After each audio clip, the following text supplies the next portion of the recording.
اعوذ باللہ من الشیطان الرجیم بسم اللہ الرحمن الرحیم۔ عزیزان من، آج فروری 1975 کی 23 تاریخ ہے اور درس قرآن کریم کا آغاز سورہ النحل کی 56ویں آیت سے ہو رہا ہے 16/5-6۔ سابقہ درس میں ایک ہی آیت سامنے آئی تھی اور وہ آیت تو ایسی ہے جیسا میں نے عرض کیا تھا کہ ایک درس نہیں، وہ تو نصاب میں رکھنے کے قابل آیت ہے، کیونکہ وہ بنیاد ہے اس معاشی نظام کی جو قرآن کریم نے نو انسانی کی ربوبیت کے لیے تجویز کیا۔ میں نے گزارش کیا تھا، آپ کو یاد ہوگا کہ اصولی طور پر تو ہمارے اس زمانے کے معاشیین اس نقطے تک تو پہنچ گئے، بالخصوص مارکس نے تو وہ بات بڑے متعین انداز میں کہہ دی کہ from each according to his capacity and to each according to his need, ہر ایک سے اس کی استعداد کے مطابق کام لیا جائے اور اس کی ضروریات کے مطابق اسے دیا جائے۔ میں نے عرض کیا تھا کہ یہ اصول ہو سکتا ہے کہ وہ فکری طور پر اس پر پہنچا ہو، لیکن یہ تو 1400 سال پیشتر قرآن کریم نے یہ اصول دیا تھا اور نبی اکرم صلی اللہ علیہ وسلم نے اس پر عمل کر کے دکھا دیا تھا، اور یہی بنیاد ہے قرآن کے معاشی نظام کی۔ ضروریات زندگی کی ذمہ داری قرآنی نظام کے سر عائد ہو جاتی ہے، اور اس کی بنیاد میں نے عرض کیا تھا کہ یہ ایمان و ما بکم من نعمت فمن اللہ، وہ ذرائع پیداوار ہوں یا انسان کی اپنی اقتصادی صلاحیتیں، یہ نہ تو اس کی کہیں سے خریدی ہوئی ہوتی ہیں نہ خود پیدا کردہ ہوتی ہیں۔ یہ دونوں چیزیں اس نے کہا قرآن میں کہ یہ خدا کی طرف سے بلا مزد و معاوضہ ملتی ہیں، انسان کی اپنی صرف محنت اس میں ہوتی ہے۔ اگر وہ قانون عدل کی روح سے کچھ مانگنا چاہتا ہے تو وہ صرف اپنی محنت کے معاوضے کا حقدار ہے، لیکن اس نے کہا کہ ہم تو عدل پہ نہیں، اپنا نظام احسان پہ رکھنا چاہتے ہیں، یعنی جس کی ضروریات میں کمی واقع ہوتی ہو وہ ضروریات پوری کرنا، یہ ہے جو قرآن کا نظام ہے۔ تو اس نے بتایا یہ کہ ہر ایک اپنی اپنی استعداد اور استطاعت کے مطابق ایک نظام کے تابع جو بھی کام اس کے ذمے تفویض کر دیا گیا ہو وہ اسے سر انجام دے گا، اور اس کی ضروریات زندگی پورا کرنے کی ذمہ داری اس نظام کے سر پر عائد ہوگی۔ اور بنیاد یہ ہے اس چیز کی، مومن کا یہ ایمان کہ میں اور میری صلاحیتیں، یہ وسائل رزق اور ذرائع پیداوار یہ سب خدا کے عطا کردہ ہے، اس لیے اس کی ہدایت کے مطابق ان کی تقسیم ہوگی۔ اور ہدایت اس کی یہ ہے رب العالمین کی، جو قرآن کی پہلی سورت کے پہلے الفاظ میں آ گئی کہ نو انسانی کی ربوبیت یہ ہے مقصود ان چیزوں سے۔ تو یہ جو ایمان ہے کہ یہ چیزیں خدا کی عطا کردہ ہے، میری اپنی نہیں ہے، یہ بنیاد ہے قرآن کے معاشی نظام کی، ایمان۔ تو میں نے عرض کیا تھا کہ یہ ایمان کا جو وہ تانا دیتے ہیں کہ تم مذہب پرست اور خدا پرست ہر بات کو ایمان یا فیت کے اوپر بنیاد رکھتے ہو، میں نے عرض کیا تھا کہ فیت تو ان کا بھی ہوتا ہے۔ ایک کمیونسٹ کا یہ ایمان ہے کہ خدا نہیں ہے، وہی نہیں ہے، رسالت نہیں ہے، یہ آرٹیکل آف فیتھ ہے ان کے نزدیک۔ کوئی کمیونسٹ اگر اس کا انکار کر دے کہ نہیں صاحب میں تو خدا کو مانتا ہوں، وہ کمیونسٹ پارٹی کا ممبر نہیں رہ سکتا، وہ ممبرشپ میں انرول نہیں اپنے آپ کو کرا سکتا۔ تو یہ جو چیز ہے ٹھیک ہے، یہ ایمان ہے، ہمارا یہ ایمان ہے، تمہارا وہ ایمان ہے، یہ تو نہیں تم اعتراف کر سکتے کہ تم اپنے دعوے کی بنیاد ایمان پہ رکھتے ہو، تم بھی ایمان ہی پہ رکھتے ہو، وہ ایمان بالکفر یا ایمان جو طاغوت ہے جو قرآن کہتا ہے یہ ایمان باللہ ہے۔ تو بات یہ تھی، قرآن کے معاشی نظام کی بنیاد یہ تھی کہ یہ جماعت مومنین یا ایک فرد مومن جو ہے، جو اس بات پہ ایمان رکھتا ہے کہ یہ میری اپنی ملکیت نہیں ہے، وہ کام کرتا ہے پورا جان مارنے کے بعد، اور اس کو اس کی فکر نہیں ہوتی کہ میرے اور میرے بچوں کی ضروریات پوری ہوتی ہیں یا نہیں ہوتی۔ وہ ضروریات پوری کرنے کا انتظام یا ذمہ داری نظام کے سر ہے، کام کرنے کی ذمہ داری اس کے سر ہے۔ یہ ہے قرآن کا معاشی نظام، اور اسی لیے اس کی روح سے اب یہ مال و دولت جمع کرتے ہوئے چلے جانا، اس میں سے رکھتے ہوئے چلے جانا، اس کی ضرورت ہی نہیں پیش آتی۔ سردردی کی ضرورت اسے کیا ہے؟ کام کیا اور اس کے بعد جو غم ملا اسے ہمیں جانا بنا دیا، وہ ساری ذمہ داری نظام کی ہے، اس کی ذمہ داری اپنی ہے ہی نہیں۔ یہ تھا پچھلے درس میں جو میں نے عرض کیا تھا، قرآن کریم کی متعدد آیات کو سامنے لا کر، اور اس کے بعد کہا تھا کہ یسألونک کا ماذا ينفقون قل العفو۔ پھر یہ پوچھتے ہیں کہ ہم اپنی اس محنت کی کمائی میں سے کتنا دے دیں دوسروں کی ضروریات کے لیے، تو کہا یہ کہ جتنا تمہاری اپنی ضروریات سے زائد ہے سارے کا سارا تم نے کہاں کے لیے رکھنا ہے۔ یہ تھا وہ نظام، یہ تو تھا دین۔ اب جب دین مذہب میں بدلتا ہے تو پھر یہ ایمان نہیں رہتا، نہ وہ نظام رہتا ہے جو ذمہ داریاں اٹھاتا ہے، اور جب وہ نظام نہیں رہتا تو پھر ہر فرد اپنی ضروریات کی ذمہ داریوں کا، اپنی ضروریات کا آپ ذمہ دار ہو جاتا ہے۔ کل کو برا وقت آیا تو میں کہاں جاؤں گا، میرے بچے بھوکے مر جائیں گے، اب یہ فرد کی ذمہ داری ہو گئی نا۔ اب یہ جو کچھ کمائے گا زیادہ سے زیادہ جمع رکھنے کی یہ فکر کرے گا اس میں سے، تاکہ کل کو برا وقت آئے گا تو وہ کون نہیں مدد کرے گا۔ یہ ہے مذہب جب آ جاتا ہے، جب وہ نظام ٹوٹ جاتا ہے تو اب اس مذہب کی دنیا میں وہ لوگ بھی ہوں گے جن کے پاس اب دولت جمع کرنے کا جب ذکر ہوا تو پھر جتنی کو زیادہ سے زیادہ کما لے، ہتھیار لے، کسی طرح سے قابو کر لے اپنی، وہ ہیرے بہادر کی طرح ہرا لے، تو یہ سمجھتا ہے اسے وہ زیادہ سے زیادہ اپنے پاس ہولڈ کرتا ہے۔ اب اس میں اب مذہب والے آ جاتے ہیں، وہ آگے اس کے بعد نصیحت کرتے ہیں کہ میاں اس میں سے کچھ فی سبیل اللہ بھی دے دینا چاہیے تمہیں، کچھ فی سبیل اللہ۔ اب یہ جو کچھ فی سبیل اللہ ہے یہ خیرات بن جاتی ہے، جتنا ہو سکے کسی سے کا اللہ واسطے کا وہ دے دے۔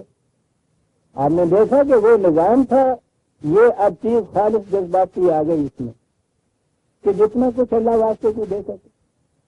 ایک تو اللہ واسطے کی یہ شکل ہوئی، اور وہی شکل ہے آگے چل کے جو آپ کے ہاں جس کا نام اب زکوٰۃ رکھا جاتا ہے۔ اس نظام میں زکوٰۃ کی یہ صورت پیدا ہو ہی نہیں سکتی۔ اب زکوٰۃ کی یہ صورت ہو گئی کہ وہ جتنا جی چاہے مال جمع کرو، سال کے بعد اس میں سے 40واں حصہ 2.5% وہ نکال کے اگر آپ دے دیجیے، وہ بھی خیرات کی شکل ہے، تو وہ باقی مال جتنا دیا ہے حلال ہے تو یہ ہو جاتا ہے، یعنی اس میں سے اتنا حصہ تم دے دو۔ یہ میں دوہرا اس لیے رہا ہوں کہ آپ دیکھیے گا کہ قرآن اگلی ہی آیت میں بات کیا کر جاتا ہے۔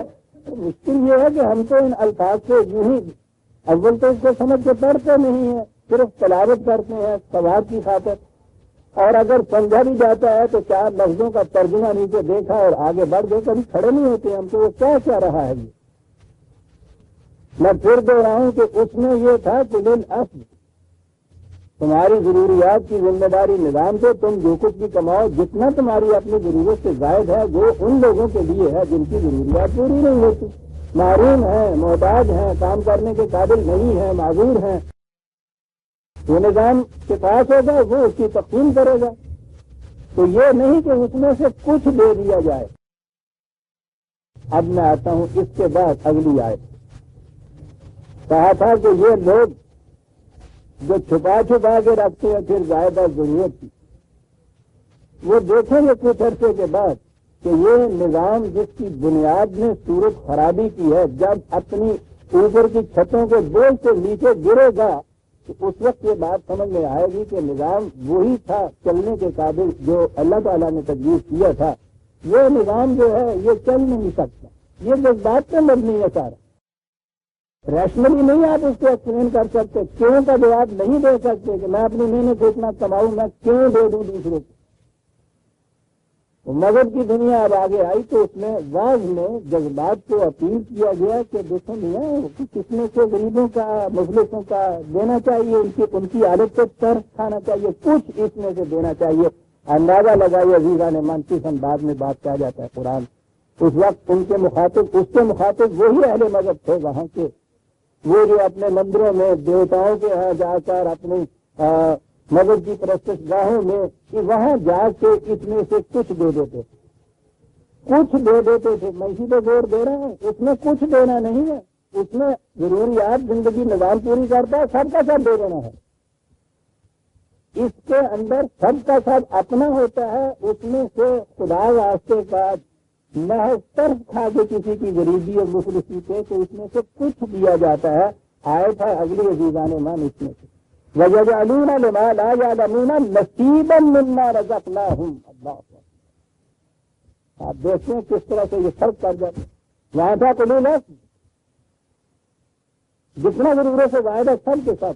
کہا یہاں مذہب کی دنیا میں آ کے پھر ان کی کیفیت یہ ہوتی ہے مِّمَّا رَزَقْنَاهُمْ, جو ہم نے دیا ہوا ہے یہ رزق, اس میں سے کچھ تھوڑا سا یہ دے دیتے ہیں وہاں جا کے.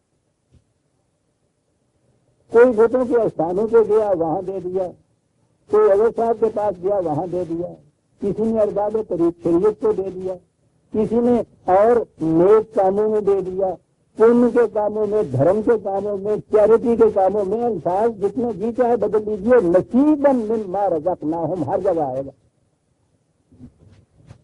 حالات نہیں آئے گا. اس میں سے کچھ دے دیا. اب اس کچھ دینے کے بعد مطمئن ہو گئے تو ٹھیک ہے, نیکی کا کام بھی کر لیا. ارباب مذہب بھی مطمئن ہو گئے کہ ان کا تو زندگی کا سہارا ہی یہی, ان کی یہی خیرات اور صدقہ اور شکرانہ اور زکوٰۃ کے پیسے ہوتے ہیں, اور کوئی ذریعہ معاش نہیں ہوتا. اب یہ جو میں نے عرض کیا ہے کہ وہ نظام جب ٹوٹا ہے اور ہمارے ہاں بھی اسلام دین کی سطح سے مذہب کی سطح پہ آ گیا, تو اس میں بھی بنیادی تبدیلی جو ہوئی تھی وہ الاصل کی بجائے نصیباً مما رزقناہم ہوئی. آپ فرما رہے ہیں بظاہر آج ایسا نظر آتی ہے کہ اس زمانے کے بت پرستوں کی ایک بات کہی گئی ہے. وہ تو جو نظام ہے جب وہ دین سے مذہب کی سطح پہ آتا ہے تو اس میں جو ایک انقلابی تبدیلی پیدا ہوتی ہے وہ بات کہہ گیا ہے کہ یہاں نصیباً مما رزقناہم, مما رزقناہم والی بات تو وہی ہے کہ جو دیا ہوا سارا ہمارا ہوتا ہے, اس میں سے کچھ حصہ یوں دے دیتے. آپ کو یاد ہوگا کہ سورہ توبہ کی وہ آیت جب سامنے آئی تھی اور آتی ہے, اور میں تو 20 دفعہ اس کو میں لکھ چکا ہوں, دین مذہب پہ جب پہنچتا ہے تو پھر اس کی کیفیت کیا ہوتی. 9/35 آیت رسول بلکہ 34 والذین یکنزون الذهب والفضة ولا ينفقونها في سبیل اللہ فبشرهم بعذاب علیم. وہ لوگ جو دولت کے ڈھیر جمع کر لیتے ہیں, ولا ينفقونها نصیب منها نہیں, اس میں سے ایک حصہ نہیں کہا کہ خدا کی راہ میں نہیں صرف کرتے, اسے خدا کی راہ کے صرف کرنے کے لیے کھلا نہیں رکھتے, جمع کرتے رہتے ہیں. وَيَكْفُرُونَ چبا لیتے ہیں, ہوٹ کر لیتے ہیں.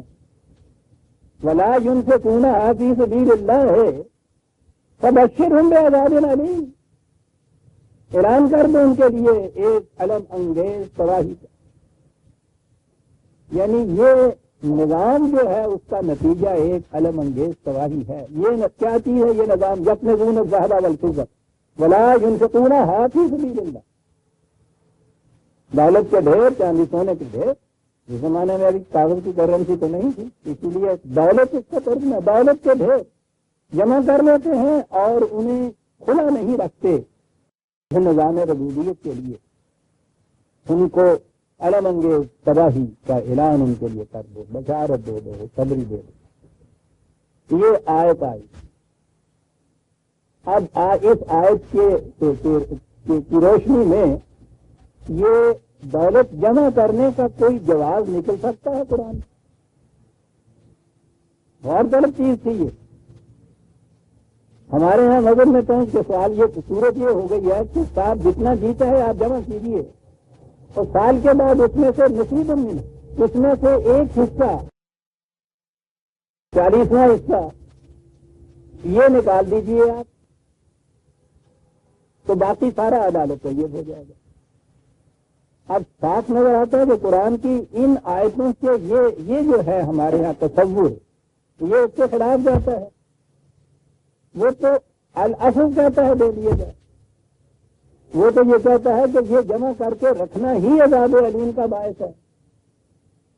وہ نصیب منہم کو یہ کہتا ہے کہ یہ تو ان لوگوں کی روش تھی کہ اس میں سے کچھ حصہ دے دیا جائے خیرات کے طور پر. تو نظر آ رہا ہے کہ یہ ان تصورات کے خلاف جا رہی ہے یہ چیز. اب کیا کیا جائے؟ نبی اکرم صلی اللہ علیہ وسلم کے زمانے میں تو یہ تصور تھا ہی نہیں زکوٰۃ کا. وہ تو اعلیٰ افضل تھا، رکھنا ہی نہیں. سب سے بلند ترین ہستی جو اسلام کے اوپر مکمل طور پر عمل کرنے والی تھی وہ تو خود نبی اکرم صلی اللہ علیہ وسلم کی ذات اقدس تھی. یہ تسلیم ہے کہ حضور نے تو زکوٰۃ نہیں دی تاریخ میں. یہ ہمارے ہاں کی مصطلح ہے 2.5% والی. اس کے بعد جب ہم دیکھتے ہیں جسے وظائف کی تقسیم کہتے ہیں تو نظام نے ذمہ داری لی تمام ضروریات پوری کرنے کی اور ان کے پھر یہ ضرورت کے مطابق ان میں سے ان کے یہ وظیفے مقرر کیے گئے. تو وہاں تھا. اب یہ زکوٰۃ کا تصور 2.5% کا نصیب منہم جو قرآن کہتا ہے یہ کہاں سے پیدا ہوا؟ یہ وہ دور آ گیا جب ہمارا ملوکیت کا زمانہ تھا. نظام سرمایہ داری پھر اسی طرح سے واپس آ گیا تھا. آپ کے ہاں دین مذہب سے بدل گیا تھا اور مذہب میں تو بات وہی ہے کچھ دے دو اس میں سے. تو اب اس کے لیے اس کے جواز کے لیے اب ہمارے ہاں اس دور میں جب وہ پہلا نظام بدل چکا ہوا تھا اس کے جواز میں اس کی تائید میں اس کی سپورٹ میں پھر حدیثیں وضع کی گئی. اس آیت کے متعلق آپ کے ہاں یہ صحیح ترین حدیثوں کے جو مجموعے ہیں اس میں یہ حدیث ہے. غور کیجئے گا کہ یہ ہے اس قابل کے مانا جائے کہ یہ چیز صحابہ کبار یا نبی اکرم صلی اللہ علیہ وسلم کی دی ہوئی. وہ یہ حدیث کہ جب یہ آیت نازل ہوئی اس آیت کی تفسیر میں یہ حدیث بیان کی جاتی. جب یہ آیت نازل ہوئی تو صحابہ میں اس سے بڑا اطلاع سا پیدا ہوا، اضطراب سا پیدا ہوا. اللہ اکبر. یعنی اسی قرآن کریم میں اسی صورت میں قرآن کریم میں آ گئی اسی صورت میں چند ہی آیتیں آگے جا کر ان اللہ حشترا من المؤمنین انفسهم واموالهم بان لهم الجنہ. خدا نے مومنین سے ان کی جان اور مال خرید لیا ہوا ہے. جنت کے میں خرید لیا ہوا ہے خدا نے. یہ تھے صحابہ مومنین کہ جو بیچ چکے تھے اپنا یہ سب کچھ. ان کے متعلق یہ تفسیر اس آیت کی دی جاتی ہے کہ جب یہ نازل ہوئی کہ جمع نہیں کر سکتے ان میں بڑا اضطراب پیدا ہوا کہ ہے معاذ اللہ مارے گا جمع ہی نہیں کر سکتے. تو انہوں نے کہا کہ رسول اللہ صلی اللہ علیہ وسلم کی خدمت میں جا کے عرض کیا جائے کہ آپ کے صحابہ کا یہ اضطراب ہے یہ رد عمل یہ تاثر ہے اس آیت کے نازل ہونے سے. اللہ اکبر. وہ جو اپنے جانے بھی بیچ چکے ہوئے تھے مال تو کوئی طے نہیں ہوتا عجیبہ نے من. انہوں نے بیٹھ کے مشورہ کیا بقول اس حدیث کہ رسول اللہ کے نوٹس میں لائی جائے بات کہ اس آیت کے نازل ہونے سے تو آپ کے صحابہ میں بڑا اضطراب پیدا ہو گیا. لوڑا آ گیا کہ ہو گیا یعنی اندازہ لگائیے جائیے حضور کو بتائیے جہاں کا. اب اس کے لیے نمائندہ چنے جا رہے ہیں حضرت عمر رضی اللہ تعالیٰ جن کی سیرت میں یہ خود لکھتے ہیں کہ رسول اللہ کے دور میں نہیں چلیے اس دور میں تو یہ سب کچھ دے دینے والی بات تھی. جب یہ خلیفہ ہوئے ہیں تو اس وقت تو اتنی عظیم مملکت کے مالک تھے یعنی اس وقت ممبر پہ کھڑے ہوئے جب تھے تو یہ روایت موجود ہے ہمارے سامنے کہ ان کے کرتے اور تہمت کے اندر 12 پیوند لگے ہوئے اس عمر کو نمائندہ بنایا جا رہا ہے اس چیز کے لیے کہ جا کے یہ بتایا جائے کہ اس آیت سے بڑا اضطراب پیدا ہو رہا ہے صحابہ میں کہ جمع نہیں کچھ کر سکیں گے ہم. خدا کا حکم آ رہا ہے، رسول صلی اللہ علیہ وسلم کی زبان مبارک سے صحابہ تک یہ پہنچ رہا ہے. رد عمل یہ ہے جن کے متعلق قرآن کہتا ہے کہ ان کی کیفیت یہ تھی کہ جو ہی کوئی حکم نازل ہوتا تھا وہ کہتے تھے سمعنا وہ اطعنا، ہم نے سن لیا، ہم اطاعت کرتے ہیں اس کے اوپر. حضرت عمر تشریف لے جاتے ہیں نبی اکرم صلی اللہ علیہ وسلم کی خدمت میں، جا کے عرض کرتے ہیں کہ آپ کو کچھ معلوم بھی ہے کہ اس کا صحابہ پہ کیا، آپ کے ساتھیوں پہ کیا رد عمل ہوا ہے. یعنی جیسے یہ حضور کا کوئی حکم دیا گیا ہے اور جا رہے ہیں کہ صاحب اس آرڈیننس کو واپس لیجیے، اس کا تو ریپرکشن بہت زیادہ سخت ہو رہے ہیں معاذن. خدا کا یہ حکم وہی آئی ہوئی. حضور نے ان سے کہا کہ جاؤ، ان سے کہا یہی ہیں، گھبرائے نہیں، لوگ پوچھے ہیں. بات نہیں سمجھی انہوں نے کہا جی کیا بات تھی کہ ان سے جا کے کہو کہ اس میں سے اگر 2.5% وہ زکوٰۃ نکال دیا کریں گے تو اس آیت کا منشا پورا ہو جائے گا. اور اس میں یہ ہے کہ جب انہوں نے آ کے یہ بتایا تو انہوں نے نعرہ تکبیر بلند کیا، اللہ اکبر. صاحب کیا موجود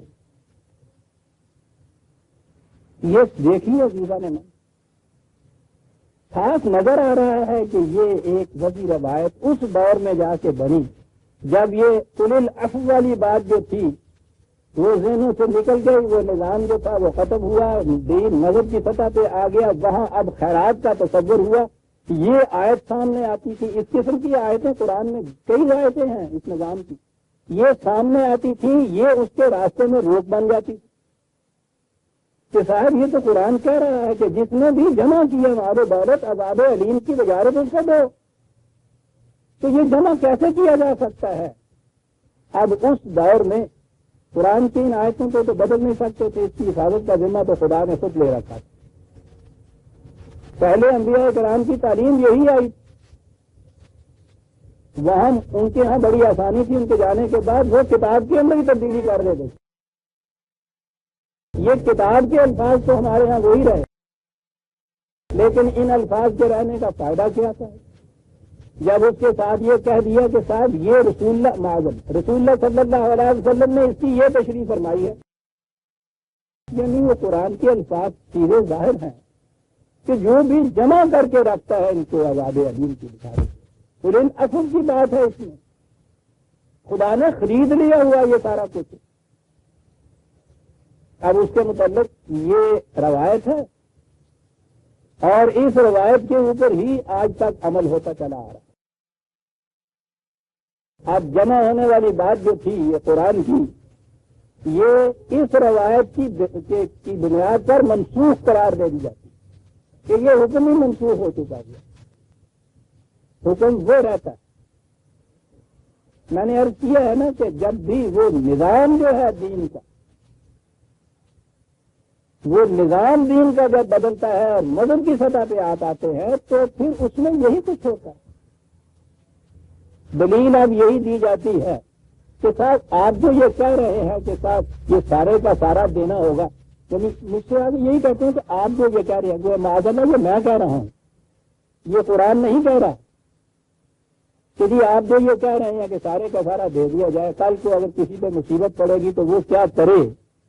اب اس میں سے اگلا حصہ جو ہے نا وہ جو ہے یا ذہن سے باہر کر دیتے ہیں یا جان کے سامنے نہیں لاتے. تو صاحب یہ نہیں کہا جا رہا، قرآن یہ پہلے کہتا ہے وَمَا دابت اللہ رزق ہے کہ جتنے متنفس ہوں گے ان کی رزق کی ذمہ داری پہلے لینی ہوگی تمہیں، اور جب یہ چیز ہوگی تو اس کے بعد یہ آیتیں سمجھ میں آئیں گی. تمہارا قصور فہم یہ ہے کہ یہ نظام والی بات تو تم نہ ذہن میں لاتے ہو نہ اس کے قائم کرنے کی کوشش کرتے ہو، رکھنا چاہتے ہو یہی نظام مذہب والا، اور اس نظام کے اندر یہ فکر نہیں کرتی یہ بات کہ سارے کا سارا دے دیا جائے. بالکل سچ ہے لوگ. تو بجائے اس کے کہ یہ کہیں کہ ہمارے ہاں کا موجودہ یہ تصور مذہب کا ہی خلاف اسلام ہے، وہ چاہتے یہ ہیں کہ یہ تصور مذہب کا تو ایسے رہے، بڑا آسان ہو جاتا ہے مذہب میں آ کے دین، یعنی جس میں یہ چیز تو اگر اس میں سے 2.5% دے دیا جائے، اور وہ بھی ہر شاید تو نہیں دیا جاتا، میں تفصیل میں نہیں جاتا، یہ بڑی بڑی چیزیں جو کارخانے وغیرہ ہیں یہ تو اس میں سے مستثنا ہے، ایگزمپٹڈ ہے. میرے کو مارے 6 یہ لگتا ہے جا کے چھاڑی والے کو لگتا ہے کارخانے دار کو لگ رہی. وہ تو میں کئی دفعہ مثال سمجھایا کرتا ہوں کہ اب بھی ان کے یہاں کا جو نصاب ہے نا کہ کتنے پہ لگتا ہے وہ بھی بڑا دلچسپ نصاب ہے. 52 تولے چاندی کے اوپر تو زکات آج بھی زیادہ سے زیادہ جو قیمت اس کی لگے گی 3-4 روپے کی ہوگی نا. 150-200 روپے والے پہ تو زکات 7.5 تولہ سونا جو ہے 6,000 روپے کا اس پہ زکات میں کیا یہ رہا تھا کہ اگلی آیت میں قرآن بات یہ واضح کر گیا وَيَجْعَلُونَ لِمَا لَا يَعْلَمُونَ نَصِيبًا مِّمَّا رَزَقْنَاهُمْ. اللہ اکبر. قرآن کا انداز یہ ہے، خدا کو تو ضرورت نہیں ہوتی. قسم ہے تیرے خدا کی، جسے ہم کہتے ہیں اپنی زبان میں، قسم ہے تیرے خدا کی، لَتُسْأَلُنَّ عَمَّا كُنتُمْ تَفْتَرُونَ. تم سے پوچھا جائے گا کہ تم نے دین میں یہ اختراع کیسے کی. یاد اللہ کتنی عظیم چیز ہے. تم سے پوچھا جائے گا کہ تفترون اختراع ہے یہ دین میں، یہ جو تم نصیباً مما رزقناہم والی بات لے آئے، اختراع پوچھیں گے. اب ان کے ہاں کی توہم پرستیاں، جہالت، ضمن درمیان میں 2-3 آیتوں میں وہ بھی بات آ گئی کہ دیوتا نہیں دیویاں بھی ساتھ ان کے ہاں ہوتی ہیں. ملائکہ کے متعلق یہ چیز، خدا کی اولاد کا بھی عقیدہ، خدا کے ہاں بیٹیوں کا بھی عقیدہ، یعنی توہم پرستیوں میں یہ جو تھا نا کہ کہاں کہاں جا کے کس کس قسم کے بتوں کے استانوں پہ، دیوتاؤں پہ، اور اس میں پھر دیویاں بھی ہوتی ہیں، وہاں جا کے جو چڑھاوے چڑھاتے ہیں یا وہاں جا کے جو نصیب مما رزقناہم دیتے ہیں، پن کرنے کے لیے جو دان دیا جاتا ہے، کہتا وہ دیویاں بھی انہوں نے بنا رکھی ہیں. وَيَجْعَلُونَ لِلَّهِ الْبَنَاتِ. کہتا کہ ان کی کیفیت یہ ہے کہ اللہ کے لیے بھی بیٹیاں بھی تجویز کرتے ہیں. سبحانہ، کتنا بلند ہے ان تصورات سے. وَلَهُمْ مَا يَشْتَهُونَ. کہتا اپنے متعلق ان سے کہیے تو ہمیشہ بیٹا مانگتے ہیں، اور ہمارے متعلق یہ جو فیصلہ کر رہے ہیں ہمیں بیٹیاں سونپی جا رہی ہیں. یعنی اپنے بھی آئی نہیں، رب نے سمجھا کڑیاں ساری منڈے نہ لے. یعنی کیا انداز قرآن کا ہے، تنقید کا انداز بھی. وَإِذَا بُشِرَ أَحَدُهُم بِالْأُنثىٰ ظَلَّ وَجْهُهُ مُسْوَدًّا وَهُوَ كَظِيمٌ.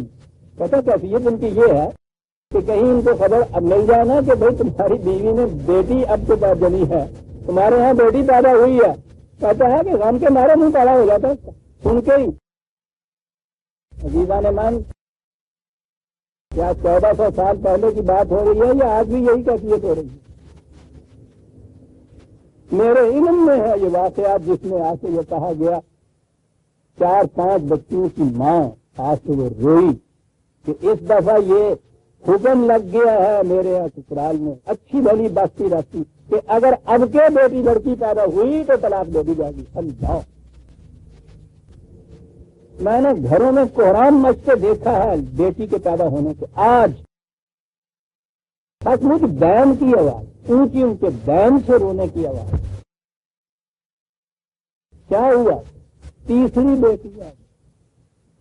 یہ قرآن کہتے ہیں ان کی کیفیت یہ اس زمانے کی جہالت کی بات کو کر رہا ہے. وہ کافر تھے، وہ مشرک تھے، وہ جاہل تھے. زمانہ جاہلیت کا اسے ہم قرار دیتے ہیں. ہم اللہ کے فضل سے مسلمان ہیں، مومن ہیں. زمانہ بھی علم و تہذیب کا اور روشنی کا آ گیا ہوا ہے، اور کیفیت آج بھی وہی ہے کہ بیٹی کے پیدا ہونے کے اوپر کہتا غم کے مارے منہ کالا ہو جاتا ہے. یتوارا من القوم من سوء ما بشر بہ. وہ کہتا ہے یہ خبردار چاہتی ہے تو وہ چھپتا پھرتا ہے، منہ نہیں دکھاتا کسی کو. یہ کیفیت ہو گئی ہے. اور سوچتا یہ ہے کہ ایمسکہ علی ہون ام یدسہ فی التراب. سوچتا یہ ہے کہ اس کو زندہ رکھ کے اپنے لیے بے عزتی کا سامان قائم رکھوں یا کسی وقت اس کو جا کے مٹی میں دبا دوں زندہ. یعنی اب وہ بیٹی کا زندہ رہنا اس کے لیے وجہ ذلت ہے. خود بات کہتے ہیں نا کہ صاحب رزق کی وجہ سے تھا کہ بیٹی کو دینا بہت کچھ پڑتا ہے اور بیٹا کما کے لاتا ہے. وہ قرآن کہتا ہے نہیں یہ بات نہیں. بیٹی وجہ ذلت ہے. کوئی داماد بنے گا, کوئی سندھی بنے گا, یہ ساری چیزیں اس میں آ جاتی ہیں نا. پھر آج بھی اس دعوت تمدن و تہذیب میں بھی عزیزہ نے مان معاف رکھیے گا یہ بات. گھر میں بیٹے کی میاں صاحب کی جو عزت ہوتی ہے اس کو تو چھوڑ دیجیے. داماد بن کے جب وہ آتا ہے تو آپ دیکھتے ہیں وہاں کیا فرق ہوتا ہے اس کے. ہمیشہ بڑے آئے بس کاربا میں جوتیاں پہن رہی ہوں گے. آج بھی یہ کیفیت ابھی ہے. کیوں یہ ہوتا ہے؟ ایک انسانی زندگی جو ہے اس کے اوپر اس کا قبضہ ہوتا ہے. میں نے عرض کیا ہے نا کہ قرآن تو کہیں درس میں رکھنے, اس میں نصاب میں رکھنے کی بات ہے. اگر میں آپ کو آج یہ بتاؤں کہ نفسیاتی طور کی تو ایک سیڈسٹک یہ نفسیاتی مرض ہوتا ہے سیڈزم, دوسرے کو تنگ کر کے تکلیف پہنچا کے خوش ہونا. یہ ایک سائیکولوجیکل کمپلیکس بیماری ہے.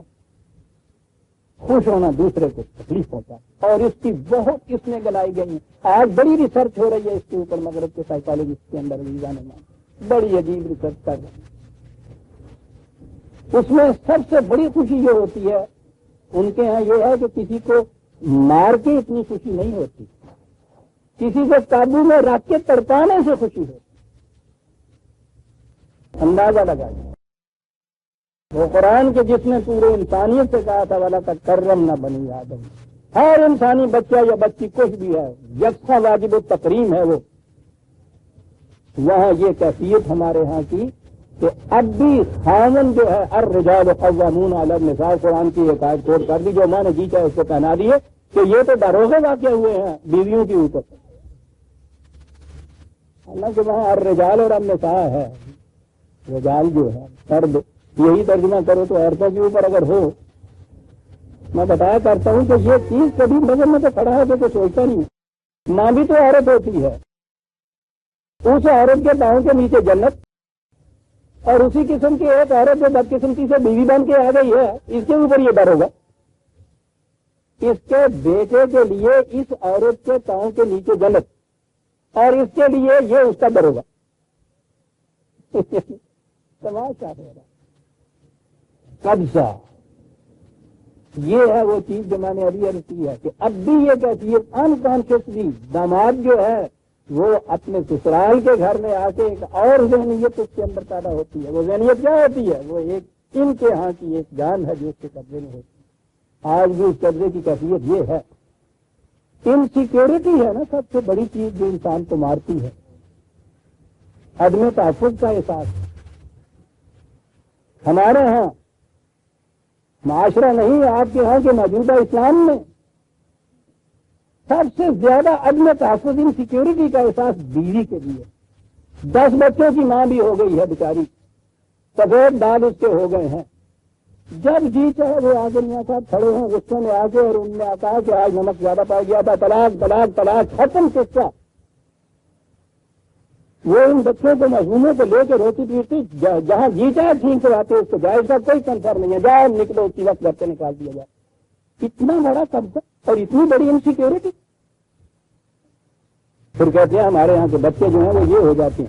اس قسم کی انسیکیورٹی کی زندگی میں جینے والی ماں کے گود میں جو بچے ہوں گے, آپ سوچیے تو صحیح ان کی نفسیاتی کیفیت کیا ہوگی. صحیح سائیکولوجیکل انوائرمنٹ کے لیے قرآن نے کہا تھا لا خوف علیہم ولا هم یحزنون. اس میں نہ کوئی خارجی قسم کا خطرہ ہوگا, نہ دل میں حزن اور افسردگی ہوگی اس کے اندر. اور جس عورت کی کیفیت یہ ہے کہ وہ آخری وقت تک تھمی ہوئی, لرزتی ہوئی, ترسا رہتی ہے کہ نہ معلوم کس وقت میاں صاحب کے مزاج میں تلخی واقعہ ہو جائے, تو اس کے بعد صاحب انہوں نے کہا طلاق طلاق طلاق کرتا ختم, نہ کہیں اپیل نہ کوئی وکیل کچھ بھی. ندامت ہوئی, تو مولوی صاحب کے پاس پتا اس کے بعد انہوں نے کیا حکم دینا ہے؟ ایزان من اگر گوئم جماعت جہاں سے زبان پہ لاتا ہوں زبان چل جاتی، نہیں لاتا تو مغز استخاص ہو گیا۔ حکم یہ دیا جاتا ہے کہ اب یہ خاتون ایک رات کے لیے کسی دوسرے کے ساتھ جا کے تو یہ نکاح کر کے ہم مستری کرے، پھر صبح کو یہ عزیزان من اس سے زیادہ سیڈیزم کہیں اور ہو سکتی؟ کس قدر یہ تسلیم کرتا ہے اپنے جذبے دوسرے کو لا کے تڑپا کے اور اس سے لذت حاصل کرنا، اور اسے معاشرے میں کہیں ندامت نہیں ہوتی جب یہ کچھ کرتا باہر جاتا ہے تو ساتھی کہنے والے کرتے کہتے ہیں کہ ٹھیک کیتا تو سب علاج ہی کرنا ہے گا جتی بھلے رکھنا چاہیے۔ اتے وارے شاہ تو فرما گیا تو رن میں سہاگ کا سوس ہے وارے شاہ ولایتی مرد میوا سبحان اللہ پڑا ہے خربوجہ ولایتی مرد میوا اتے رن مسواک کا سوس ہے وہ پرانیاں مسواک کا جو مسیطیں ہوں سیکھ بھی کر گیا انہیں چھل کے چھوٹ دیتی بدو نے چٹ لی معاذ اللہ۔ میں کہہ یہ رہا تھا کہ یہ جو اس نے کہا ہے اللہ اس خیال سے کہ میں عمر بھر کے لیے یہ مصیبت اپنے مول ذلت اپنے مول لے لوں اس کو زندہ رکھ کے تو کیوں نہ ابھی سے اس کو مٹی میں دفن کر کے سیاپا ختم کروں۔ عزیزان من ہم سے تو وہ بہتر تھے، وہ تو پھر اتنی بچیوں کو مٹی میں دباتے تھے، ہم کتنے عزیز محبوب تری متا بیٹیاں جو ہیں ان کو مٹی میں دباتے چلے جاتے ہیں، اور وہ تو ایک دن مٹی میں دبائی قصہ ختم ہو گیا۔ اور یہ سسک کے مرنا ہمیں عشق میں بنا ہے۔ کوئی ظلم مجھ پہ ہوتا مگر ایک بار ہوتا، وہ بچی تو دعائیں دیتی ہوگی جس کو ایک بار دفن کر دیا جاتا تھا، یہ جو تیسرے دن آ جاتی ہیں ہمارے ہاں روتی ہوئی آنسو ٹپک رہے ہیں کہ ہوں ابا جی آ کہتے ہیں تو ہوں ابا جی آ کہتے وہ کلا ہی نہیں کہتا ہوں، سسرال کے سارا گھرانا اس کا دشمن ہوتا ہے اور یہ اس میں تنہا گئی ہوئی ہے۔ کوئی اور معاشرہ ہو تو کہیں اس کے خلاف لب کشائی کرے وہ مذہب کے ممبر سے مسجد کے ممبر سے آ جاتی ہے بات کے ساتھ ملک بے دین۔ خدا نے جب کہہ دیا ہے الرجال قوامون علی النساء، یہ کون ہوتے ہیں مساوات دینے والے اسلامیہ میں؟ مذہب کے نام سے خدا کے نام سے دنیا میں یہ کچھ کرا رہے ہیں۔ الاسون ام یہ دوستوں چپ کراؤ، کیوں نہ آج ہی مٹی میں جائے، کیوں ساری عمر کے لیے اپنے دل سے یہ زندگی کا آزاد نہ چھوڑ۔ ہاں کہا یہ ان کی کیفیت، اور بات وہ کہ اپنے متعلق بیٹی کی خبر پہ یہ کیفیت، اور ہمارے متعلق یہ کہ خدا کے ہم بیٹیاں بھی ہوں۔ بات تو یہ کہنی تھی کہ سبحانہ وہ ان تصورات سے بلند ہے، اس کے ہاں بیٹے اور بیٹیوں کی کوئی بات نہیں۔ ضمن ایک اتنی بڑی بات کہا گیا قرآن جناب، یہ ہے انداز قرآن کا، ان کی عہد جاہلیت کی اس رسم کو، اور آج تک ہم جو کچھ کر رہے ہیں ہمارے متعلق یہ بات کہا الا ساء ما یحکمون، اوہو کس قدر برا ناہموار ہے یہ فیصلہ یہ جو کرتے ہیں لڑکی اور لڑکے کے اندر تمیز کرنے والا۔ اڑا معاف رکھیے عزیزان من، مجھے خود آتا ہے خیال، لیکن کیا کرتے دل کا خون آنکھ سے دل جائے تو کیا اس کا علاج؟ نالا روکا تھا کہ یہ پردہ بھرے راز نہ ہو، لیکن دل کا خون آنکھ میں کھینچ آئے تو کیا اس کا علاج؟ پوچھئے نہیں مجھ سے کیا ضرورت ہے۔ الا ساء ما یحکمون للذین لا یؤمنون بالآخرۃ مثل او، یہ ساری بات یہ ہے کہ یہ ایمان نہیں ان کے دل میں رہا کہ انہوں نے ہمارے سامنے آنا ہے اور ہم نے پوچھنا ہے یہ کہ دعویٰ یہ تھا تمہارا کہ ہم تمہاری اس کتاب پہ ایمان رکھتے ہیں اور کیفیت تمہاری یہ ہو گئی ہوئی تھی۔ ان کے لیے بالآخرۃ مثل السوء، ترجمے اس کے عجیب قسم کے ہوں گے کہ بری مثال لاتے ہیں، سمجھے نہیں کہ مثل السوء کی کیا معنی۔ اگلی آیت میں ہے وَبِاللَّهِ الْمَثَلُ الْأَعْلَىٰ، اب اس کا ترجمہ کیا کریں؟ اللہ کی مثل بہت اعلیٰ ہے۔ مثل کا ترجمہ اگر مثال یہ کیا جائے گا تو وہ تو قرآن کے خلاف ہے۔ قرآن نے تو خدا کے متعلق کہا ہے لیسا کمثلہ شیء، اس کی مثل کوئی شاید مثال سے بھی نہیں آپ یہ بات بتا سکتے خدا ایسا ہے. تشبیہ نہیں دے سکتے، مثال نہیں دے سکتے. تشبیہ اور مثال تو کسی محسوس شے کی یاد دیں گے نا لامحالہ. اور کتنا بلند اور مجرد منزہ تصور خدا کا وہ پیش کیا ہے جی کہ خدا جیسا خدا ہونا تو ایک طرف رہا، لیسا کمثلہ ہی شیء. اس لیے وللہ المثل الاعلیٰ کے معنی یہ تو نہیں ہوں گے کہ خدا کی مثال بہت بنا.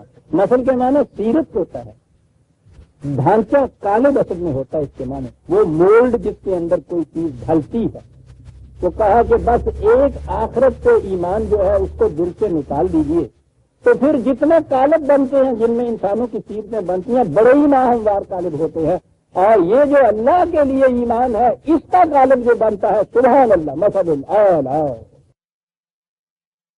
وہ جو اقبال نے کہا ہے وہ بات کر جاتا ہے صاحب. قرآن کے متعلق میں چاہتا ہوں ایک مصرع ہی اگر آپ یاد رکھیں نا ساری بات کیا جاتا ہے کہ قرآن پوچھا گیا کیا کرتا ہے، اس نے کہا کیا کرتا ہے.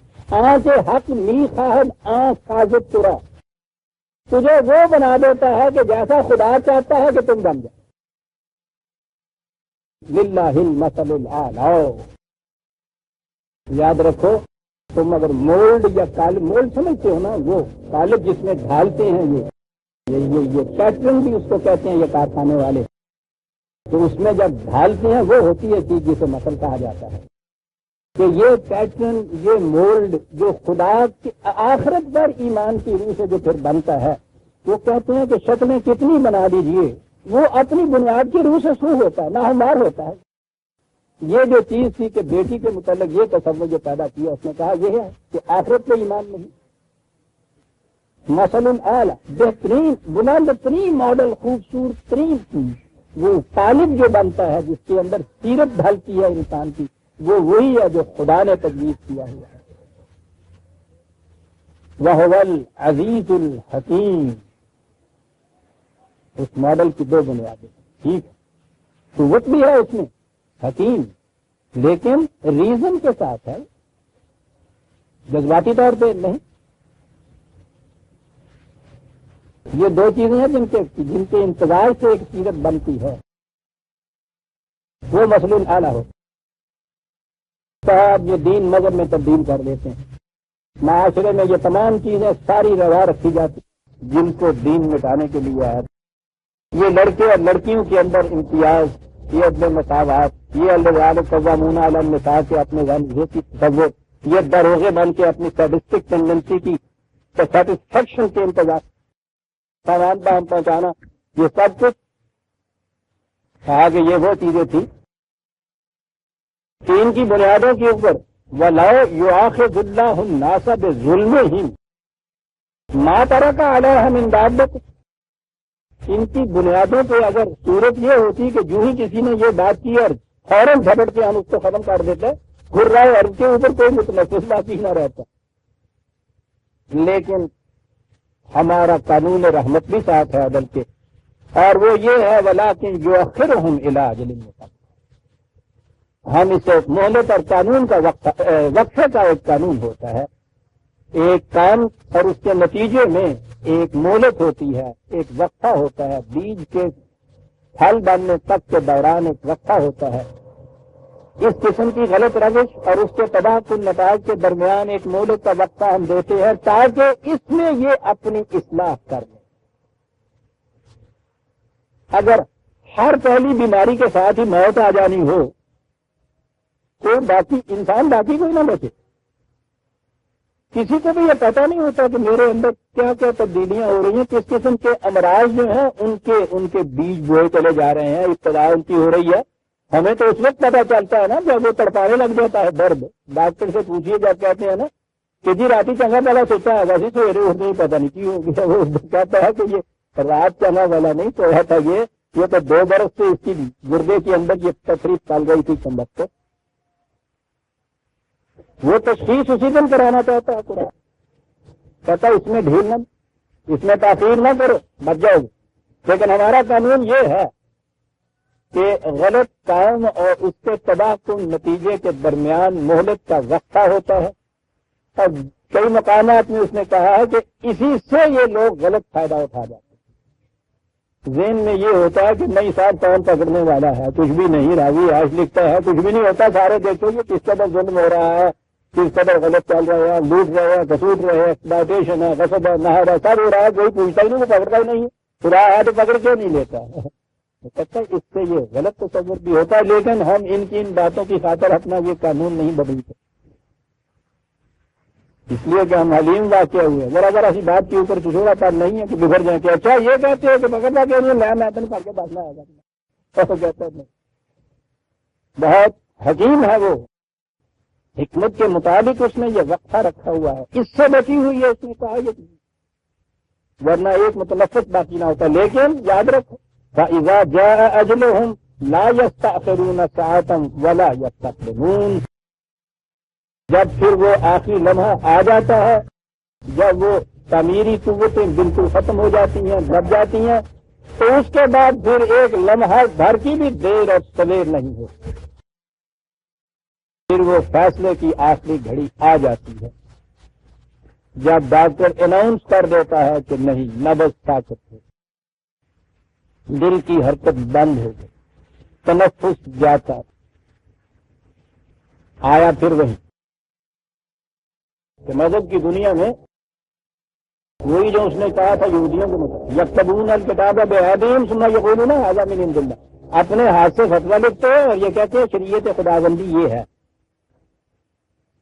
ہو یہ رہا، یہ سارے کچھ اپنے ہاتھوں سے لکھے ہوئے ہوتے ہیں اور یہ شریعت خداوندی کہہ کے پیش کیا جاتا ہے اس کو، جسے قرآن نے ابھی افتراء کہا تھا، کہتا ہے وَيَجْعَلُونَ لِلَّهِ مَا يَكْرَهُونَ، وہ چیز جو خود اپنی دنیا کے اندر ان کو اتنی ناپسند ہو، خدا کی طرف وہ اس طرح سے جھٹ سے منسوخ کر دیتے ہیں، وَتَصِفُ أَلْسِنَتُهُمْ أَلْسِنَتُهُمُ الْكَذِبَ أَنَّ لَهُمُ الْحُسْنَ، پھر ایک اور بات آتی، عجیب چیزیں ایک ایک لفظ میں جیزانے مان آ جاتی، کہتا یہ تو اپنے ہاں کا معاشرہ اس قسم کی، اپنے ہاں یہ شریعت کے نام پہ اس قسم کی چیزیں ان کو وضع کر دینا، ان کی پابندی کر دینا، نظر آ رہا ہے کہ یہ سلب و نہب ہے، یہ ایکسپلائٹیشن ہے، یہ سیڈسٹک ٹینڈنسی ہے، یہ گلا گھونٹنا ہے ان لڑکیوں کا، ان بیویوں کا جن کو یہ عورتیں کہتے ہیں، یہ عدم مساوات ہے کہ کوئی بھوکا ہی مر رہا ہے، کس کی ہاں یہ اتنا مال و دولت جمع ہو رہا ہے، یہ سب چیزیں آپ اکٹھی کرتے جائیے نا جو کہتا چلا جا رہا ہے۔ اللہ مذہب کی دنیا میں اگر ہٹ کے ذرا سوچیں تو نظر آتا ہے کہ بڑی غلط باتیں ہیں،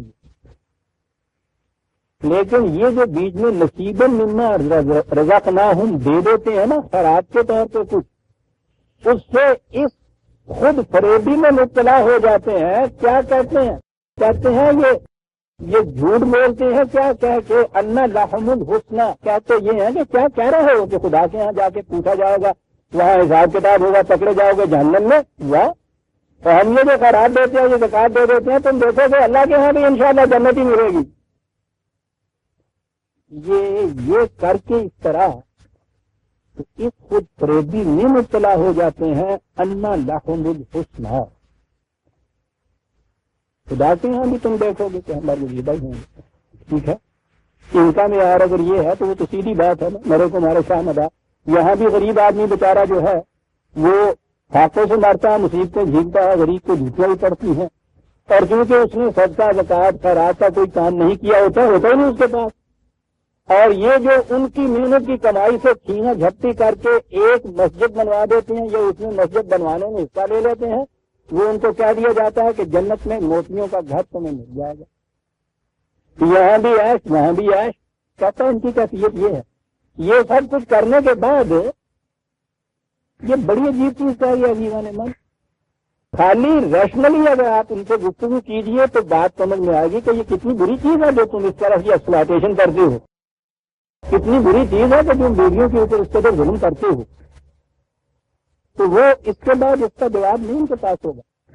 مذہب کی دنیا میں آ کے ان لوگوں سے یہ کہیے تو کہتا ہے کہ یہ جو درمیان میں کوئی تھوڑا سا یہ صدقہ زکات خیرات دے دیتے ہیں نا ان کے ہاں، اس سے ان کو یہ خود فریبی ہو جاتی ہے کہ کوئی بات نہیں، خدا کے ہاں بھی ہمارے ہاں یہی حسنہ ہی لکھا ہوا ہے۔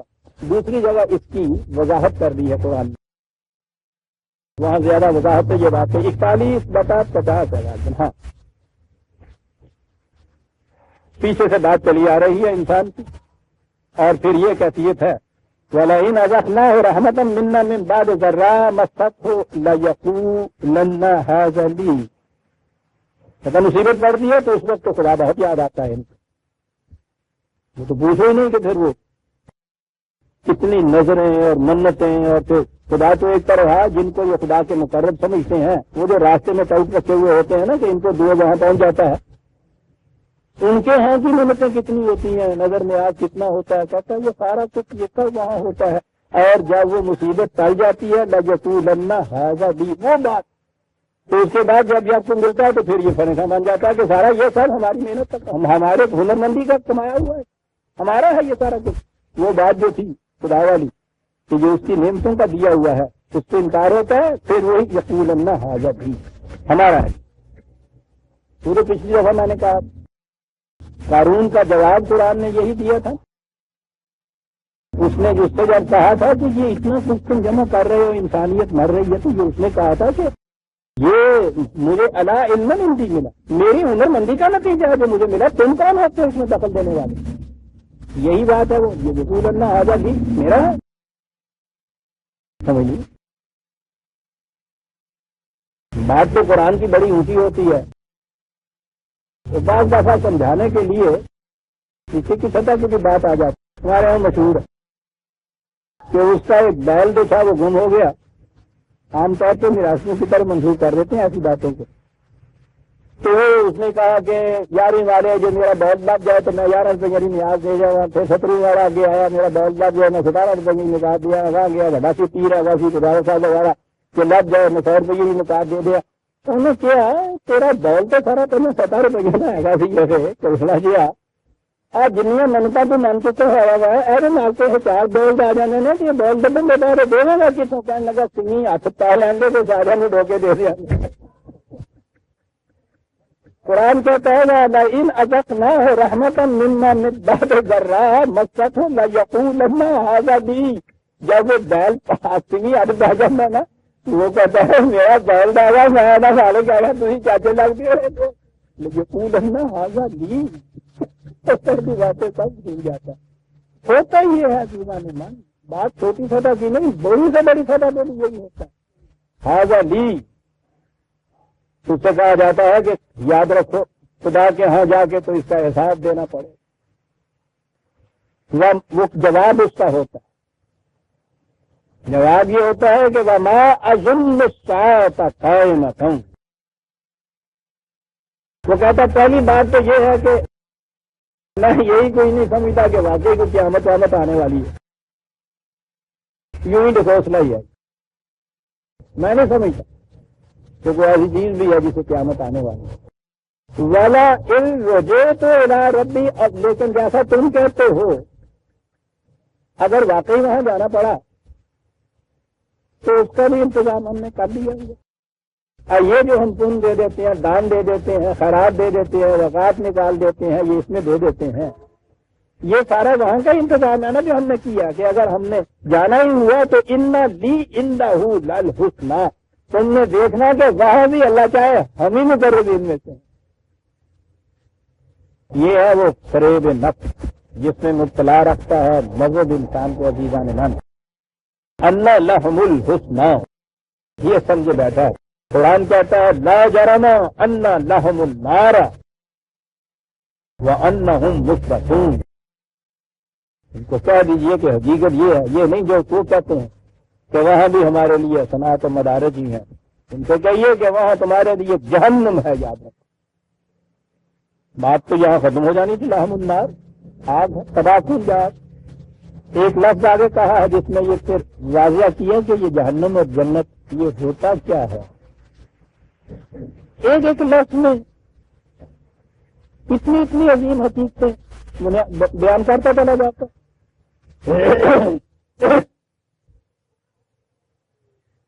اب یہاں ایک اور اہم مسئلہ ہے، اور وہ یہ ہے کہ انسانی زندگی ارتقائی منازل طے کر رہی ہے، پیچھے سے ایولیوشن کے ذریعے سے اس درجہ انسانیت میں یہ پہنچی ہے مادی نقطۂ نگاہ سے یہ آخری اسٹیج تو کہتے ہیں کہ اس کے بعد جس میں انسانی موت سے منتشر ہوا معاملہ ختم ہو گیا۔ قرآن کہتا ہے کہ نہیں، اور ختم نہیں ہوا، یہ آگے بھی چلے گی زندگی، اور وہاں جا کے بھی ان کے مقام متعین ہوں گے۔ وہی جو نظریہ ارتقاء ہے، یہاں مادی ارتقاء ہے، اس نے کہا آگے چل کے انسانی ذات کا ارتقاء ہے۔ وہی جو ارتقاء کے مسئلے میں پھر بات دوسری طرف چلی جائے گی، بڑا اہم سائنٹیفک مسئلہ ہے کہ جن اسپیشیز کے اندر، جس نو کے اندر، جس کے اندر اتنی تعمیری قوت ہو کہ وہ تقریبی قوتوں کا مقابلہ کرے، وہ آگے بڑھ کے ارتقاء کی منزل میں اگلی منزل میں چلی جاتی ہے، اور جس میں یہ چیز نہیں ہوتی وہ رک جاتی ہے، پیچھے رہ جاتی ہے۔ تو ارتقاء کے بنیاد یہ ہے آگے بڑھ جانے والی صلاحیتوں اور روک دینے والی تقریبات۔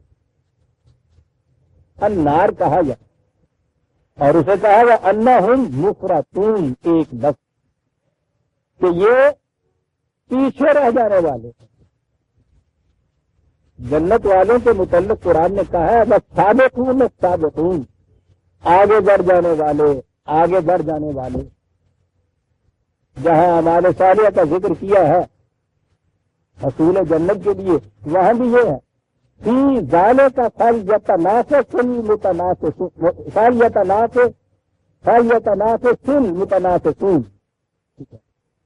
23/26۔ منافست کے معنی ہے کہ ایک دوسرے سے آگے بڑھ جانا۔ اس نے کہا ہے کہ ایک دوسرے سے آگے بڑھ جانے کا جذبہ انسان کے اندر ہوتا ہے۔ غلط جذبہ یہ ہے کہ الحاکم التکاثر، تم ان دنیاوی مال و متاع کے اندر ایک دوسرے سے بڑھنے کی ریس میں لگے رہتے ہو۔ نتیجہ اس کا یہ ہوتا ہے کہ حتیٰ کہ تم مقاب ہے، قبر تک پہنچنے تک بھی یہ حوث جو ہے یہ ختم نہیں ہوتی ہے اور بڑھتی جاتی ہے۔ اور ایک بڑھنے کا جذبہ ہے فی ذالک فلیتنافس المتنافسون، آگے بڑھنے کے جذبے کی تسکین چاہتے ہو تو وہ بلندیوں کی طرف بڑھنے کا کام کرو، جہاں پہ اگلی مرحلے میں زندگی میں تمہاری ذات میں پہنچنا ہے، آگے بڑھنا ہے، امت میں ایک دوسرے کے ساتھ مشارکت کرو نا۔ یہاں یہ کہا ہے کہ وہ النار ہے، تو یہاں یہ پیچھے رہ جانے والے پیچھے رہ جائیں گے، آگے رہ جانے والے آگے چلے جائیں گے۔ اور یہ قصہ جو ہے کہا کہ قیامت تک کی بات نہیں ہے، اس دنیا کے اندر بھی یہی کیفیت ہے کہ جو اپنے اندر اس قسم کی صلاحیت کو پیدا کر لیتے ہیں، فرد بھی اور قومیں بھی، وہ آگے بڑھ جاتی ہیں۔ جو ان صلاحیتوں سے اپنے آپ کو محروم رکھتی ہیں وہ رک جاتی ہیں، پیچھے رہ جاتی ہیں۔ جتنے سے میں نے پیچھے رہ جانا ہوتا ہے، دوسروں کے مقابلے میں ہوتا ہے نا آگے بڑھنا یا پیچھے رہنا۔ جب ایک مقام پہ آپ کھڑے ہو گئے اور دوسرے آگے بڑھ رہے ہیں تو آپ پھر تو پیچھے ہٹ گئے خود ہی۔ تاکہ تاللہ لقد ارسلنا الی امم من قبلک فزین لهم الشیطان اعمالهم فهو ولیہم اليوم ولهم عذاب علیم۔ خدا شاہد ہے اس کے اوپر کہ نہ یہ دین کوئی نیا دین ہے، نہ کہ رسول کوئی انوکھا رسول ہے۔ یہ سلسلہ اور رسل ہدایت تو شروع سے چلا آ رہا ہے۔ دنیا کی ہر قوم کی طرف ہم نے اپنے پیغامبر بھیجے، انہوں نے آ کے بھی یہی پیغام دیا۔ پھر ان کے بعد ہوا کیا؟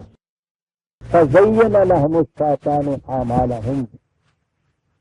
میں نے اس سے پہلے بھی یہ چیزیں آ چکی ہیں، میں نے عرض کیا تھا کہ بدترین قسم کا فریب نفس یہ ہے کہ برائی بھلائی بن کے دکھائی دینے لگتی۔ جانب تو یہ بات ہے کہ جو احساس میں ہو برائی کیا ہے بھلائی کیا ہے،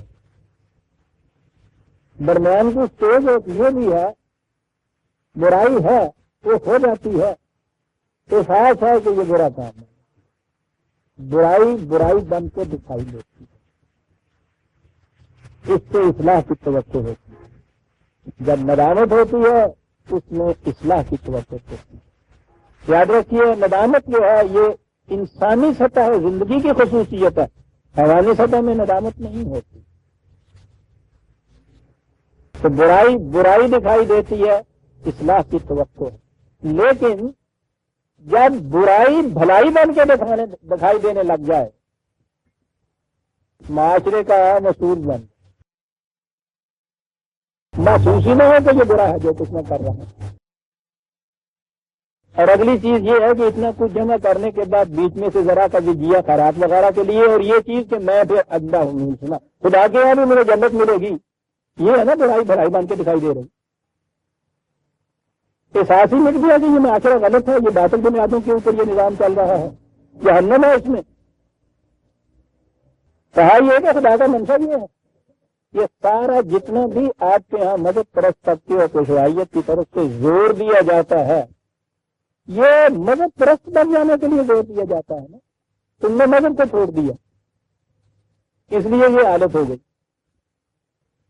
گویا یہ جو کیفیت پیدا ہوئی ہے وہ نظام ہی نہیں رہا دین کا، وہ تصورات ہی نہیں رہے، اس کے اوپر یہ اس قسم کی ندامت بھی نہیں رہی ہمارے ہاں کہ وہ نظام نہیں رہا کہ بھائی بری بات ہے مسلمان کہلاتے ہیں، دین کا نظام نہیں رہا ہمارے ہاں، اسے قائم کیا جائے، اس میں تو توقع ہو سکتی تھی۔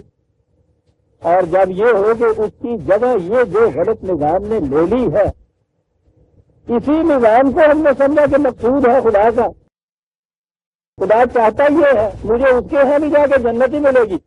فَزَيَّنَ لَهُمُ الشَّيْطَانُ أَعْمَالَهُمْ،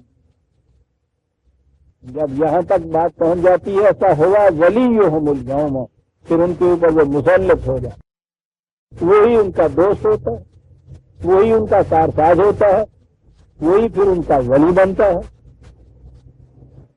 یہ کیفیت ہو جاتی ہے اس معاشرے، کرتا تھا جذبات کے زور پہ وہ معاشرہ چلتا ہے، نہ خدا کا فیصلہ، وہ تو بہت بڑی چیز، نہ اپنے فکر کی روح سے کچھ کرنا، اللہ برصغیر تنظم یہ بھی ایک بڑی چیز ہے کہ چلیے اور کچھ نہیں ہے تو یہ بنیادی مفاد تک کچھ حاصل ہو جائے گا۔ یہاں یہ کیفیت ہے کہ وہ پھر جذبات ہی جذبات مسلط ہو جاتے ہیں۔ وَلَهُمْ عَذَابٌ أَلِيمٌ، علم انگیز تباہی، علم انگیز تباہی، یہ بار بار لفظ قرآن نے یہ دیا ہے۔ یہ ایک دفعہ جھٹکے سے موت آ جائے تو وہ تو علم انگیز کچھ نہیں ہوتا، ختم ہوا۔ یہ جو زندہ رہنا ہے اور ساری زندگی بھر بے عزت رہنا ہے، ذلت کی زندگی جینا ہے، یہ ہے عذاب علیم۔ علم تو ایک مسلسل اذیت کو کہتے، عذاب علیم حیات بے شرف جس کو کہا ہے قرآن۔ وَمَا أَنزَلْنَا عَلَيْكَ الْكِتَابَ إِلَّا لِتُبَيِّنَ لَهُمُ الَّذِي اخْتَلَفُوا فِيهِ وَهُدًى وَرَحْمَةً لِقَوْمٍ يُؤْمِنُونَ۔ کہا غور کرو جو کچھ ہم کہہ رہے ہیں، ہم نے یہ کتاب، یہ ضابطہ قوانین نازل ہی اس لیے کیا ہے تیرے اوپر کہ جن باتوں میں لوگ اختلاف کرتے ہیں انہیں واضح کر دیا جائے، انہیں بتا دے یہ بات کہ دین یہ چاہتا تھا، تمہارے ہاں کے غلط تصورات میں جو مذہب کے تصورات ہیں اسے بدل کے یہ وہ لے آیا۔ کتاب نازل اس لیے کی ہے کہ تبینہ دو، واضح طور پہ، مانا کہ مانا ہوتا ہے دھار نکھار کر کسی بات کو بیان کر دینا، ابہام نہ رہے، ایہام نہ رہے، التباس نہ رہے، واضح بات کھل کے سامنے آ جائے۔ کہا جن باتوں میں یہ اختلاف کرتے ہیں وہ واضح طور پر کھل کے سامنے آ جائیں، اس لیے یہ کتاب نازل کی ہے۔ اور ہمارے ہاں عزیزان من اس کتاب کی موجودگی میں بھی یہ اختلافات آپ دیکھ رہے ہیں کہ ان کو تو چھوڑ دیجئے کہ جو کتاب کے بجائے بطور ان کے دور چلے گئے ہیں، چلیے ان کو چھوڑ دیجئے جن کو مذہب سے واسطہ نہیں رہا۔ یہ مذہب کے اندر جو 72-73 فرقے بنے ہوئے ہیں، وہ کہتا قرآن ہم نے نازل ہی اس لیے کیا، ما انزلنا الا، جانتے ہو یہ کنسٹرکشن کیا ہے؟ یعنی اس کا مقصد ہی یہ ہے، اس کے سوا اس کا کوئی اور مقصد ہی نہیں تھا کہ اختلافات مٹا دو تمہارے اور ایک امت واحدہ تمہیں بنا دو۔ یہاں فخر ہو رہا ہے اس چیز کے اوپر کہ یہودیوں کے یہاں 72 فرقے تھے، رسول اللہ نے فرمایا میری امت میں 73 فرقے ہیں۔ ٹھیک ہے، باقیوں سے ذرا آگے بڑھنا چاہیے نا، بڑا رسول کی معاذ اللہ امت جو ہے وہ 72 ان کے 73 ہونے چاہیے۔ تو زیادہ خدا تو فرقہ بندی کو شرک قرار دیتا ہے. یہ احساس ذرا ابھرنے لگا تھا اس دور میں اس میں میں نہیں لایا کرتا. یہ چیز جو تھی یہ عام چیز تھی، اس میں بہرحال میرا کچھ حصہ ہے کہ زیادہ فرقہ بندی شرک ہے قرآن کی روح سے، اختلاف کفر ہے. خدا نے یہ کہا ہے، یہ عام ہوئی تھی بات. لوگوں نے کچھ پوچھنا شروع کر دیا تھا ان سے. قرآن کی نص فری ہے نا، وَلَا تَكُونُوا مِنَ الْمُشْرِكِينَ مِنَ الَّذِينَ فَرَّقُوا دِينَهُمْ، کہ تم نے مسلمان کہلانے کے باوجود مشرک نہ بن جانا، یعنی دین میں فرقے نہ پیدا کر دینا. لوگوں نے پوچھنا شروع کر دیا تھا. اس کا جواب کوئی نہیں تھا. وہ جو بیچ میں آتا ہے نا ایک ابلیس، یوسوس فی صدور الناس، کان میں پوچھتا ہے. اس نے کہا فرقہ نہ کہو اپنے آپ، کہو مکتب فکر ہے. ہو گئے الحمدللہ. وہ قرآن کی آیت جو تھی نا مشرکین میں سے نہ ہوگا نا، وہ تصرفوں کے لیے ہے، وہ فرقوں کے لیے ہے. یہ تو مکاتب فکر ہے صاحب. یہ رامداس کا نام عبد الرحمان رکھا، انہوں نے کہا الحمدللہ مسلمان ہو گیا. مکتب فکر ہے صاحب. فَزَيَّنَ لَهُمُ الشَّيْطَانُ أَعْمَالَهُمْ، یہ ہے جو قرآن کہتا ہے. شیطان مزین بنا دیتا ہے ان کی نگاہوں میں ان کے باطل اعمال. فرقے مکاتب فکر بن گئے. تو پوچھنے والے نہیں. تو کوئی فرقہ فکری طور پر، فکر تو فلسفی ہوتی ہے، تھاٹ ہوتا ہے. فکر کی بنیاد پہ تو فرقہ بنتا ہی نہیں. بڑے بڑے فلاسفر آپ کے یہاں مسلمانوں میں گزر چکے ہیں. یہ ابن رشد ہے، ابن سینا ہے، ابن سینا ہے، یہ جتنے بھی ہیں، ابن باجہ ہے. کبھی ان کے نام پہ آپ نے فرقہ کو سنا ہے؟ وہ مفکر تھے نا. وہ تو اقبال مفکر تھا، ہے تو فرقہ. فرقہ تو عقیدے اور عمل کی بنیادوں پہ بنتا ہے. پہلی نشانی ہوتی ہے نماز الگ پڑھتے ہیں. یاد رکھیے اس چیز، پہچاننا ہونا اگر یہ فرقہ ہے یا نہیں. دیکھو یہ کہ یہ دوسروں سے الگ نماز پڑھتے ہیں یا نہیں، دوسرے امام کے پیچھے نماز پڑھتے ہیں، وہ نہیں نہ کرتا ہے الگ فرقہ. کیا یہ مکتب فکر ہے؟ عقیدہ میں اختلاف اور عمل میں پہلا اختلاف نماز کا ہے. قرآن نے اس آیت میں کہا تھا اقیم الصلاۃ ولا تکونوا من المشرکین، صلاۃ کو قائم رکھو. اگر نمازی تم نے کہنا ہے کہ یہ کرو اور پھر مشرکوں میں نہ ہو جائے، یعنی فرقے نہ بنا لو.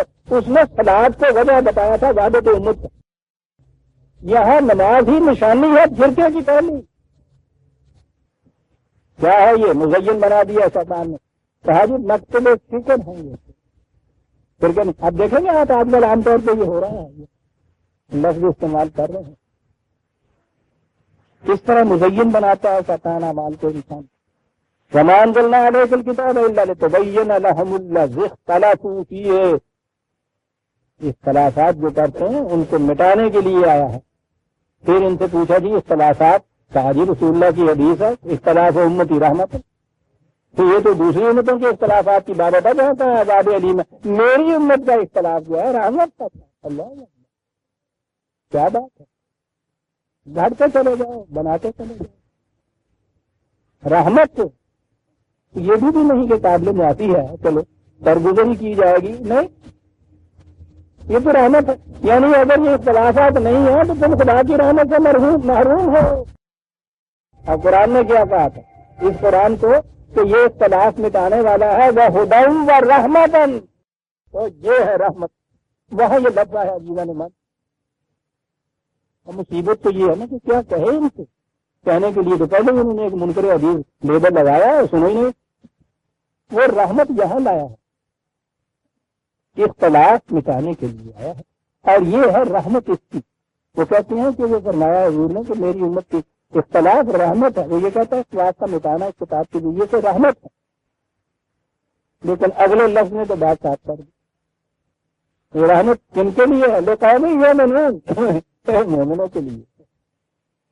جی اب سوچ لیجئے کہ اختلاف رحمت کن کے لیے ہے. اگر یہ وحدت جو ہے جو قرآن کی روح سے پیدا ہوتی ہے اختلافات کو مٹانے کے بعد وہ رحمت ہے لقوم یؤمنون، اختلاف رحمت کن کے لیے ہے؟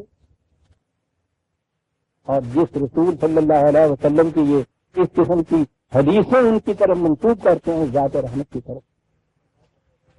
اندازہ لگائیے ان کے متعلق قرآن کریم میں دوسری جگہ یہ آیت ہے کہ جو لوگ اختلاف پیدا کر لیتے ہیں دین میں، لستا میں کی شے، یہی غالباً الفاظ ہیں، اگر میں غلطی نہیں کرتا تو راشد خان تو بتا دیں یہی الفاظ ہے، ٹھیک ہے جی، شکریہ۔ لستا میں کی شے، اے رسول یہ لوگ جو اختلاف پیدا کرتے ہیں دین کے معاملے میں، تیرا ان سے کوئی واسطہ نہیں، خدا کے نظام میں مشرک رسول اللہ صلی اللہ علیہ وسلم کے ساتھ کوئی تعلق باقی نہیں ہوتا، وہ امت محمدیہ کے افراد نہیں ہے جو اس قرآن میں ہے۔ ریفرنس دوسری دفعہ دے دوں گا، ذہن میں چک نہیں آئے۔ لستا میں ان کی یہ رسول تیرا ان سے کوئی واسطہ نہیں، نہ خدا کا تعلق نہ رسول کا واسطہ۔ خدا یہ کہتا ہے اختلاف کا متنا رحمت، رسول کی طرف منسوخ کر دیتے ہیں یہ روایت کہ آپ نے یہ فرمایا میری امت میں اختلاف رحمت علیہ قوم یہ نہیں، لیکن یہ تو ان کے لیے ہے جو ایمان رکھیں اس کتاب کے اوپر عزیزان ایمان۔ اور آگے پھر قرآن لے آیا اپنا وہی انداز، وہی کائناتی نظام جو ہے، پھر نظام ربوبیت جو اس طرح سے بکھرا ہوا ہے، اس نظام ربوبیت سے پھر دلائل لا رہا ہے ان کو شہادات میں پیش کرنے کے بعد، اور بڑی عجیب آیتیں آ رہی ہیں۔ اور اسی میں پھر آگے وہ آیت آ رہی ہے جس میں یہ ہے کہ ہم نے شہد کی مکھی کی طرف وحی کی ہوئی ہے، بتائے گا کہ یہ شہد کی مکھی کی وحی کے معنی کیا کرتی ہے شہد کی مکھی۔ ہم تو نہیں بتانا بھی ڈنگ مار دیا منہ سے گندا ہے، پوچھئے جنہوں نے تحقیقات کی عزیزان من، صرف شہد کی مکھی کے اوپر قرآن نے اس طرف توجہ دلائی تھی۔ اس کے لیے مغرب کے محققین نے اتنی موٹی کتابیں لکھی ہوئی ہیں، ان کے ہیں گروہ ہیں جنہوں نے ساری عمر صرف کر دی شہد کی مکھی کو مطالعہ کرنے کے لیے، اسٹڈی کرنے کے لیے، اور کتابیں لکھی۔ یہ 1400 سال پہلے کیا قرآن کہہ رہا ہے کہ یہ تم دیکھو کہ وہی کا نتیجہ دیکھنا چاہتے ہو، شہد کی مکھی کی طرف اللہ یہ آئندہ آئے گا کیونکہ آج وقت ختم ہو گیا۔ ہم سورہ النحل کی آیت 64 تک آ گئے عزیزان ایمان، آیت 65 سے ہم آئندہ دیں گے۔ ربنا تقبل منا انک انت السمیع العلیم۔